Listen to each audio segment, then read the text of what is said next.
এটা যেহেতু old tata machine, আগে ঘরের যেসব ফাংশান ছিল, এটা যেহেতু সেই রকম। এটা দেখো হাইড্রোলিকের যে গেজ দেখবো সেটা হচ্ছে যে এখান পর্যন্ত আমার হাইড্রোলিক আছে, মানে আমার বরাবর আছে। আর হাইড্রোলিক গেজ কিন্তু একদম বুমের গোড়ার কাছে আর হাইড্রোলিক গেজ থাকে। আর আগে তখন এই মেশিনের অতটা ঝরাঝরি ছিল নি। এই যে ঝরছে না, এই যে গ্রিজ ফ্রিজ টোপে পড়ছে, এইরকম ঝরাঝরি আগে তখন ছিল নি।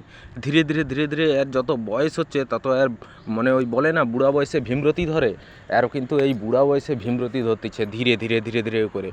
এই ভীমরতি ছাড়ানো যাবে নি। তো আর এই যে এই রকম যে এই গেজ করে রেখে দিচ্ছে বাইরে, হয় সেই সিটে, ড্রাইভারের সিটে বসে একদম এই গেজকে দেখা যাবে, কোনো অসুবিধা নেই। বস আর অন্য জনের কি আছে, ওই যে কামাস্তু ফামাস্তু এইরকম সাইডে গেজ করা আছে, কিন্তু এর হাইড্রোলিক গেজ এইখানটায় করা আছে, এইখান থেকেই দেখতে পাবে।